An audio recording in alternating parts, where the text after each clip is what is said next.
low DDR, up sound full. Stand by A sound. Twin Cities, this is FOX29 Roll A News sound. at 9.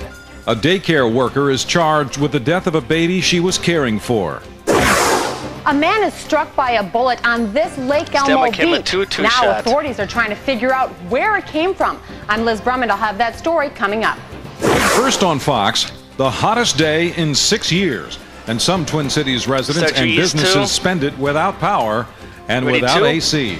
And dissolve 2, my cue. Stand by 1, everyone. Chiron. I'm Chris Canangler. And I'm Jordana Green. Today was officially the hottest day of the year. North of the Twin Cities in Cambridge, the thermometer topped out at 100 degrees. Stand by 2, in the window, Twin Cities, the mercury reached 98, but add in the humidity and heat index, it made it feel like 109 degrees. The heat is creating huge problems for XL Energy tonight. Currently, there are more than 5,000 people without power in the metro. In St. Paul, the power is back on, but since last night, close to 3,000 customers were left without power after a cable feeder blew. As FOX29 Sharon Lawson reports, the power outage had some business owners steaming. Sound, take. It wasn't a welcome sight here on Grand Avenue in St. Paul. A power outage kept thousands of XL customers in the dark. Font out. It's really hot. Take 2, Q. XL Energy says it is not unusual for power shortages to occur during extended periods of heat.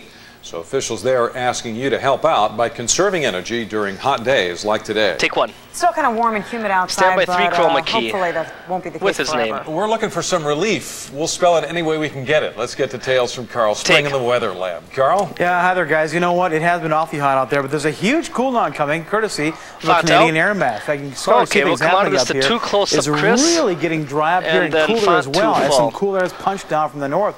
Cold front shoving all the way down to the south, thus the showers and thunderstorms, parts of Omaha and farther west as well. We could see a shot of rain here too by maybe tomorrow night and into Wednesday. That's fine. Been awful dry and awful hot for a long time. Right now it's getting cooler out at the airport actually. Skies are partly cloudy skies, 71. Dew point has dropped significantly from in the 60s down into the 40s now with the passage of the cold front. Humidity down as well, and the winds have turned from the south to the northwest. A little bit of falling pressure there. So better things on the offing out there. Stand by 2. Cooler, drier weather coming, and it should stay cool now the rest of the work week. So the hot stuff is gone. It's out of here, and we're glad to hear that. The whole work week forecast coming up for you in a few more minutes. Guys, back to you. Take 2. All right, thank you very much. Stand by 2. A 4-month-old baby is dead and his daycare provider's in jail tonight. Dissolve 2. 37-year-old Sherry Lynn Alger charged with second-degree murder and then first one and second-degree manslaughter for the death of a baby left in her care.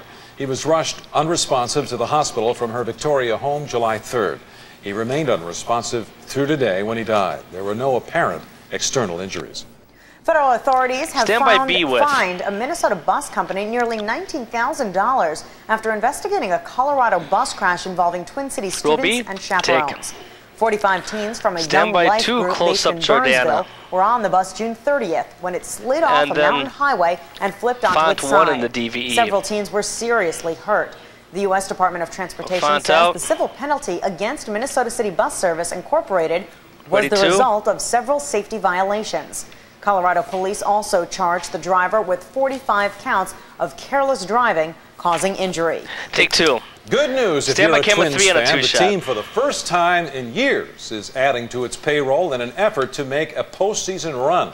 Our sports director John Hank is here with the acquisition Stand by 2, close-up John Hank. Pretty good acquisition too, and with one his name. Very well needed. Midway point of the season, who would have thought the Twins would be here and needing to make a trade to make a push? Carl, the weather guy. He had it figured out, not me. But he's their biggest fan. He's in a little bit more than 3 if you can. If the Twins are going to stay in the race, they need to start hitting, they need to start pitching and winning. They're 5-14 since the break last week. They pick up middle reliever Todd Jones to shore up the pen. Now, late last night, word that starter Rick Reed comes to the Twins in exchange for right fielder Matt Lawton, who's hitting a .119 since the break.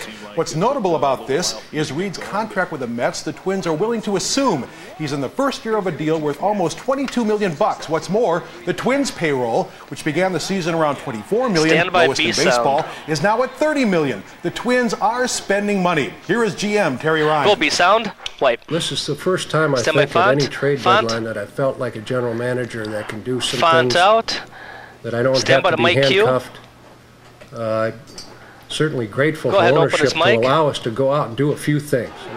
And tonight, now Reed has joined the team in Toronto and expects to get his first start with the Twins in the next couple of days. So they pick up a pitcher, but they need now hitting. Stand by 1 window. Push down the stretch. They're going to need hitting as well.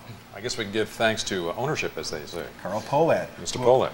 For so long would not spend money, and now that the Twins are making a push, having a season that no one expected, decides, okay, we're going to go out, we're going to spend some money, we're going to get some pitching here that we need, starting pitching, but again, they need to pick up a bat. Let's hope it's their year. Ready, one window. Thanks, John. You bet. Take 2. Stand by DDR Should Election sound. Day be a holiday? We'll find out what you think when Fox Roll 29 News DDR, take, roll A. The government is calling it a virtual time bomb, but Stand by how B much sound damage under. did the code red worm really do? We're going to bring you an update, but first... Roll B, sound wipe.